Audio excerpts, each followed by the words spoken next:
이번 시간에는 상수도 기본계획에 대하여 강의를 하도록 하겠습니다. 이 상수도 기본계획에 포함된 내용은 두 파트로 나누어져 있습니다. 오늘 지금 강의하는 내용은 기본계획의 첫 번째 시간으로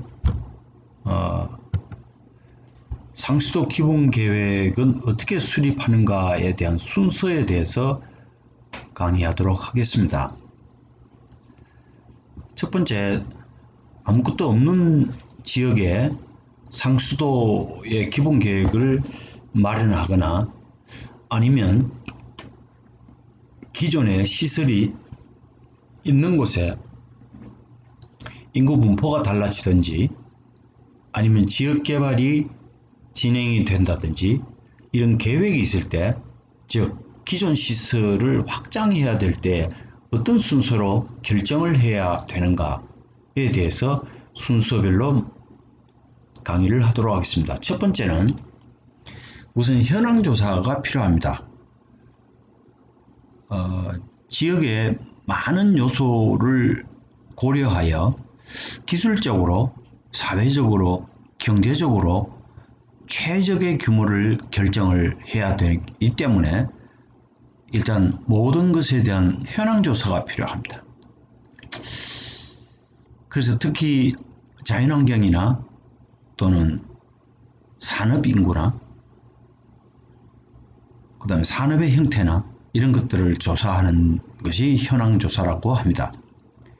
그럼 두 번째는 급수계획연도를 결정을 하는데, 급수계획연도라는 것이 무슨 뜻이냐면 현재를 기준으로 5년, 10년, 주로 10년 단위로 결정을 합니다. 지금으로부터 10년 뒤에 이 시설을 어떻게 크게 만들 것인가, 아니면 산업단지에 또는 주거지역이 확장될 경우에 이 계획을 몇 년 단위로 볼 것이냐 하는 것이 이 두 번째 순서입니다.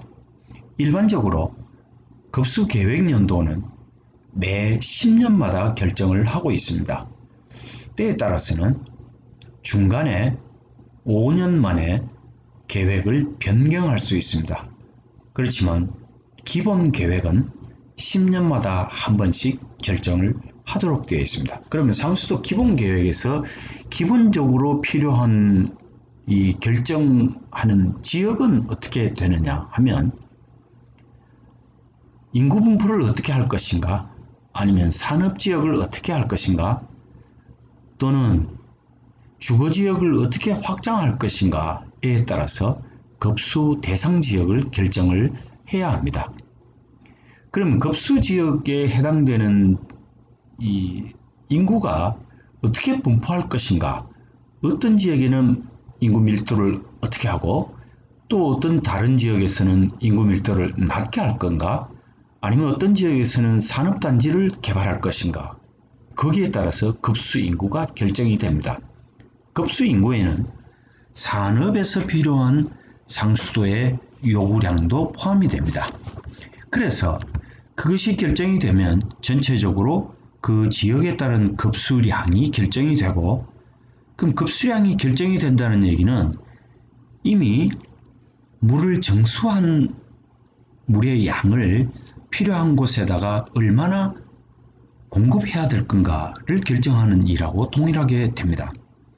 그러면 맨 먼저 원수의 공급은 어디서 받고 원수의 수량은 얼마로 해서, 그런 다음에 생활용수나 공업용수로 결정을 할 때 수지를 어떻게 할 것인가에 대한 결정도 해야 됩니다. 이것이 우선 1번부터 6번까지의 기본계획의 순서입니다.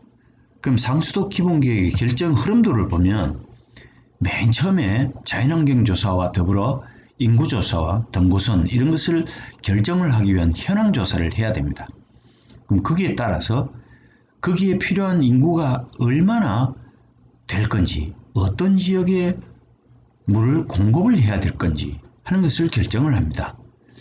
그러면 아까 강의한 대로 이 물을 공급을 할 때 과연 그 계획 연도를 어떻게 결정을 하느냐, 일반적으로 10년 단위로 한다고 했습니다. 그 이유는 국토종합개발계획이 늘 10년마다 한 번씩 개정이 되기 때문에 거기에 따라서 상수도, 하수도 모든 계획들이 10년 단위로 결정을 하게 되어 있습니다.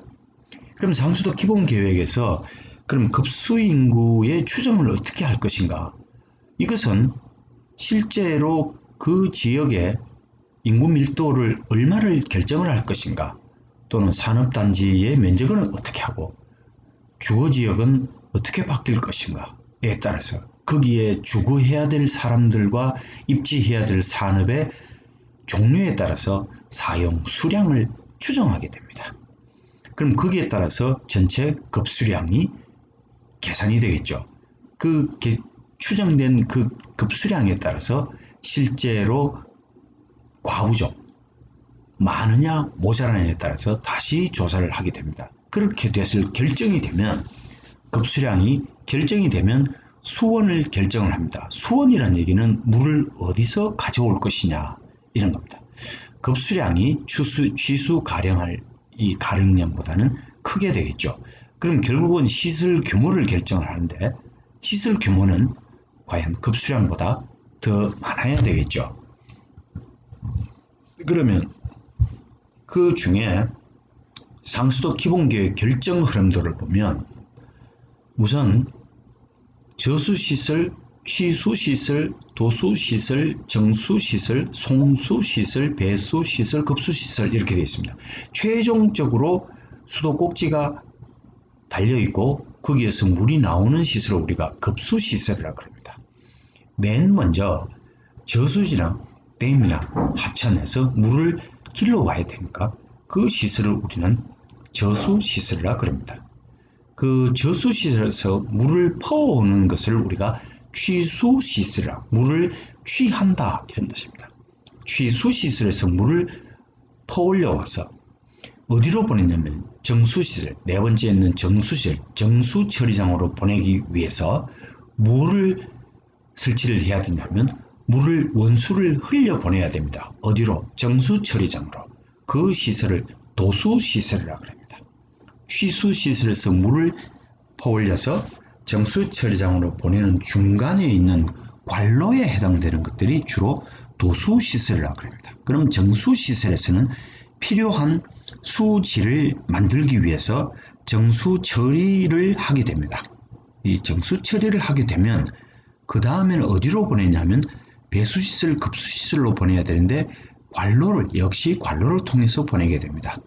중간에 배수시설은 정수시설에서부터 급수시설까지 갈 때 압력이 차이가 많이 나기 때문에 급수시설이 급격한 압력 변화에 대해서 대응을 하기 위해서 중간에 배수시설, 물을 배급한다 이런 뜻입니다. 물을 배급하는 배수시설을 설치를 해야 됩니다.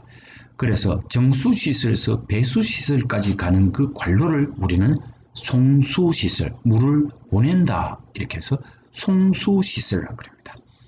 그럼 배수시설에서는 어떤 일을 하느냐? 급수시설에서 매일같이 수도꼭지를 열어놓고 또는 그 공업용수로 이렇게 계속 물이 흘러가는 건 아니고 때로는 필요한 양만큼만 보내고 또 닫히고 이렇게 됩니다. 그래서 그때마다 물을 충분히 가둬놓고 있는, 준비하고 있는 시설을 우리가 뭐라 그러냐면 배수시설이라고 합니다. 그럼 상수도 기본계획 결정 흐름도에서 제일 먼저 하는 것이 저수시설, 댐이나 저수지, 하천 이런 걸 얘기하고, 그 다음에는 물을 퍼올리는 취수시설, 그 다음 정수처리장으로 보내기 위한 도수시설, 그 다음 배수시설로 보내기 위한 정수처리된 물을 보내는 시설, 주로 관로에 해당됩니다. 송수시설이라고 합니다. 그럼 배수시설에서는 각 가정과 각 산업체로 보내는 이 시설, 이런 것을 우리가 배수시설이라고 그러고, 그 배수시설에서 직접 받아서 쓰게 되는 것을 급수시설이라고 합니다. 자, 그 그림을 결정 흐름도를 다시 보게 되면 일단 자연 조건을 조사를 합니다.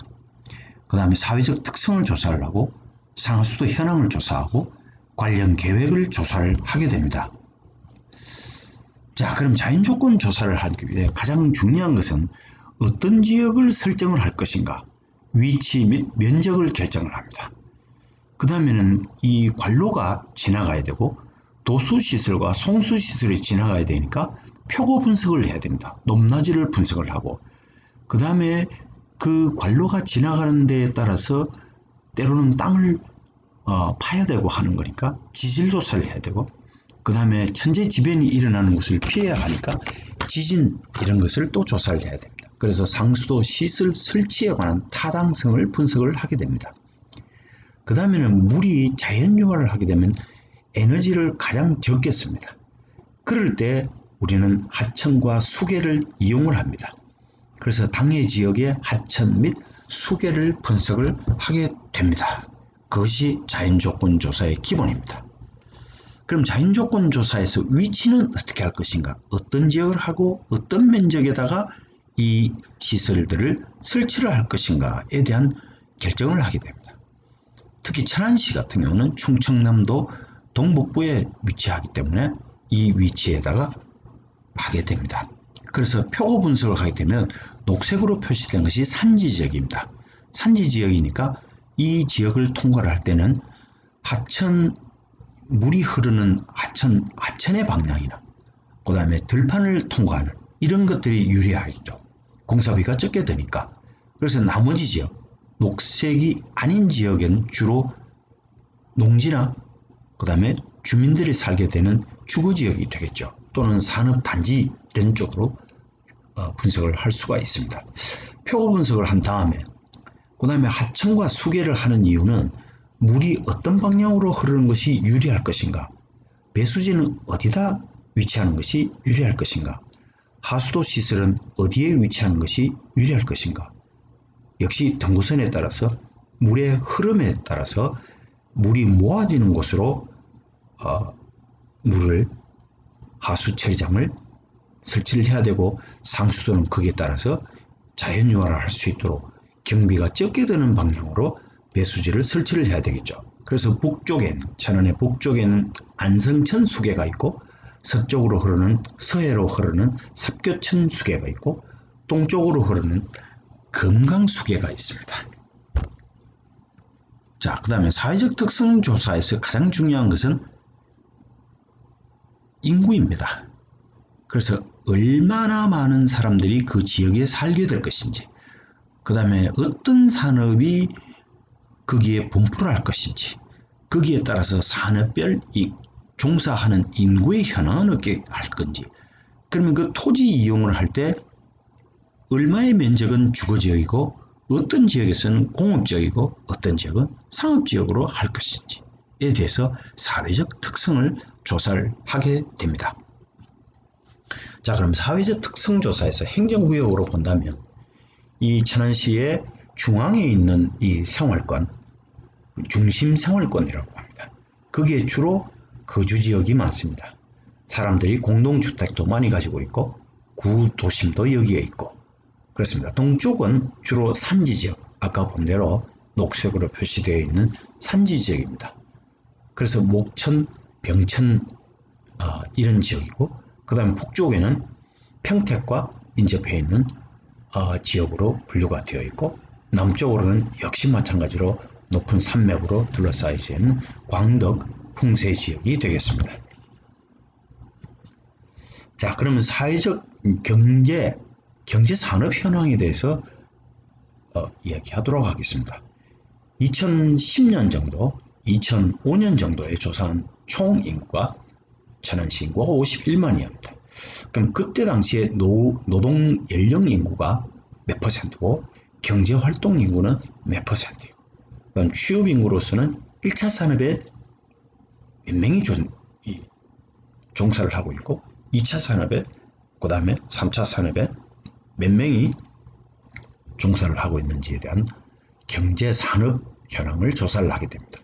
자, 그 다음에 사회적 특성 조사에서 토지 이용 현황을 보면 노란색으로 표시된 것이 주거지역이고 중심지역입니다. 녹색으로 표시된 것이 자연 녹지지역이고 그 주변에서는 상업지역도 있고 도시개발지역도 있고 이렇게 표현이 됩니다.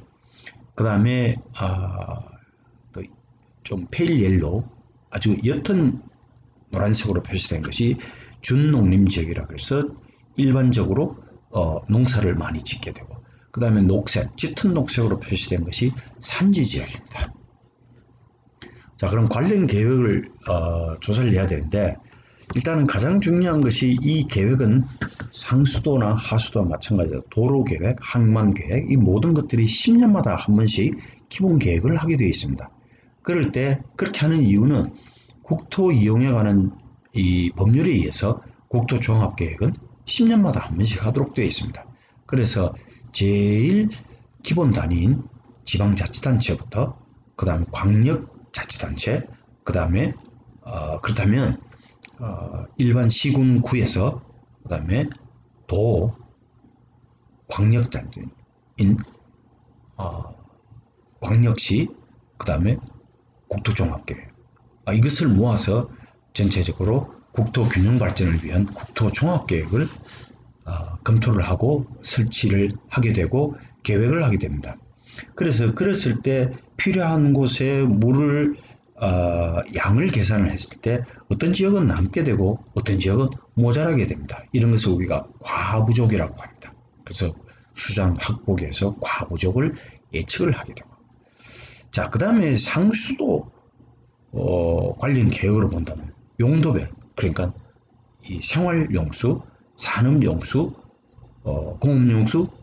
공업용수나 산업용수나 동일한 용어입니다. 그 다음에 농업용수, 이런 용도별 공급량을 결정을 하게 됩니다. 자, 그러면 이 상위 계획으로 보면 우선 상수도로 보면 지방 상수도의 계획을 먼저, 그러니까 시군구에서 먼저 수립을 해가지고 광역 상수도, 광역지역, 그 다음에 주로 4대강 유역을 우리가 광역 상수도 계획이라고 합니다.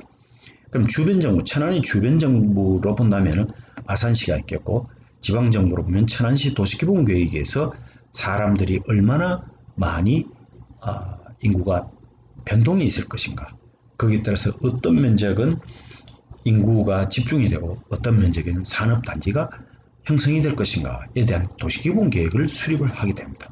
그럼 이것을 모두 이 충청남도에 있는 도시의 계획을 다 모아서 충청남도 개발계획을 수립하게 됩니다. 그러면 각 도와 광역시에서 만들어진 개발계획을 국토부 그리고 중앙정부에 올려서 국토종합계획을 수립을 하게 됩니다. 자, 그럼 수산 확보계획에서 그러면 양을 결정을 해야 됩니다. 양을 결정해야 되는데 가장 중요한 것이 사람이 필요한 물의 양입니다. 그래서 생활용수, 그 다음에 산업시설이 가동이 되어야 되니까 공업용수가 얼마나 필요하고 공급량이 현재에서 예측되기로 얼마나 몇 년도에는 어떻게 변할 것인가. 여기 위에서 계획을 본다면 2005년, 2010년, 15년, 20년 이렇게 되어 있습니다. 2020년으로 보면 10년 전에 2010년, 그 전으로 보면 5년 단위로 충분히 계획 인구가 달라짐을 볼 수가 있습니다. 거기에 따라서 생활용수, 공업용수의 양이 달라지게 되어 있습니다. 그래서 상수도 관련 계획의 조사를 해보면 기본되는 것이 뭐냐면 하루 평균 아침부터 0시부터 다음 24시까지 하루 평균적으로 물을 사용을 하게 되고 거기에 필요한 그 용도 구분을 본다면 생활용수, 공업용수, 마을상수도 이렇게 되어 있는데 이 일평균, 하루 평균 얼마나 필요하게 되고 하루 최대 양은 얼마나 필요하게 되느냐 하는 것을 결정을 해야 됩니다. 왜 일최대가 중요하냐면 수도를 사용하는 수용가나 그 다음에 산업단지에서는 물이 필요할 때는 언제든지 물이 나와야 합니다. 그래서 최대 급수량에 대해서 늘 생각을 하고 있어야 됩니다. 그래서 관련 계획에서 하루 평균, 하루 최대 양을 늘 염두에 두고 계획을 세워야 합니다. 자, 그럼 물 이용 계획에 대해서 조사를 합니다. 자, 물 이용 계획으로 본다면 각 수용가에서 급수시설이죠. 수도꼭지에서 물이 나와야 합니다. 그럼 그 앞에는 뭐냐면 늘 물을 가지고 있어야 되는 곳이 어디냐면 물을 배치한다 이런 뜻으로 배수지입니다. 그럼 물을 공급을 받았을 때 배수지에다 물을 늘 채워 넣어야 되니까 그러면 등고선이 낮은 지역에서는 물을 퍼올려야 됩니다. 이런 것을 우리가 가압장이라 그러고 그러면 상수도 관로가 있어야 됩니다. 원수가 들어오는 도수관 그 다음에 정수 처리해서 그 다음에 배수지로 보내는 송수관 이런 관로 공사를 해야 됩니다. 상수도 기본 시설에 대한 현황을 조사를 해야 됩니다. 그 다음에 쓰고 난 물은 다시 쓸 수가 없기 때문에 처리를 해야 됩니다. 이런 시설을 우리가 하수처리 시설이라고 합니다. 물론 하수관도 필요하겠죠. 그래서 하수도 및 하수처리 현황을 조사를 하게 되고 자 그러면 이 급수량을 결정을 할 때 인접도시에 물을 좀 공급을 해야 되고 여기는 광역상수도에 해당되는 지역이 여기에 해당됩니다. 그래서 이 급수량 산정까지 물 이용 계획을 조사를 해야 합니다. 자 그러면 상수도 시설 현황으로 본다면 천안과 아산시에 보면 시설 용량에서 체계 조정을 하는데 천안시와 아산에서 가압장이 한 개 더 필요하고 당진 주로 현대제철 이런 제철 회사가 많은 물을 사용하는데 거기에 있는 곳이 이제 당진군입니다. 이게 서쪽에 충청남도 서쪽에 있어서 그래서 배수지 한 개가 더 필요하게 되고 이런 것들이 거기에 계획에 포함되게 됩니다. 자 그러면 상수도 시설 현황으로 본다면 그럼 어떤 재료로 만들어진 관을 몇 %를 설치를 해야 될 건가 하는 것을 우리가 볼 수가 있습니다. 2002년까지 이렇게 계획이 되어 있는데 강관이라는 것은 강철로 만든 관이라고 합니다. 주철관 주물로 만든 철관이고 흉관은 흉이 개발했다고 해서 콘크리트 관을 흉관이라고 합니다. 또는 산지 지역을 통과해야 되는 우리 지역에는 없지만 다른 등고선을 지나가야 되는 그런 곳에서는 터널을 설치를 해야 됩니다. 이런 것을 모두가 상수도 시설 현황에 포함이 되어야 합니다. 자 그러면 이제 아까 본 대로 하수도와 하수처리 현황을 계획을 알아봐야 합니다. 천안에 하수처리장이 세 군데가 있습니다. 제일 남쪽에 있는 천안하수처리장이 있고 제일 북쪽에 있는 성원하수처리장이 있고 동쪽 끝에 있는 병천하수처리장이 있습니다. 이것도 마찬가지로 10년 단위로 계획을 세우게 됩니다. 그래서 유입 하수량이 점점점 늘어나는 것을 알 수가 있습니다. 이 이유는 주변에 있는 유동인구가 주거지역을 설정을 해서 함께 살게 될 경우에 하수도 발생량이 늘어나기 때문에 처리시설 용량이 늘어나야 합니다. 자 그럼 거기에 따른 급수량 산정이 있는데 이거는 읍면동 지역이라서 시골이래 읍면동 지역에 이런 사람들이 살게 될 경우에 단계별로 물을 얼마나 공급을 해야 되는가 하는 것을 조사를 하게 됩니다. 자 그럼 물 이용 계획 조사를 종합을 하게 되면 대전 지역, 천안 지역, 그 다음에 충북 지역에 있는 청주, 청원, 연기 지역, 그 다음에 태안, 홍성, 청양 지역에서 여기서 살피면 잉여량 발생이 있고 예비량 확보가 있고 그 다음 원수 공급량이 있고 직접 공급이 있고 이렇게 되어 있습니다. 그랬을 경우에 물 이용 계획 조사를 종합을 해가지고 물 이용 계획을 종합적으로 판단을 하게 됩니다. 첫 번째 파트는 이것으로 마치겠습니다.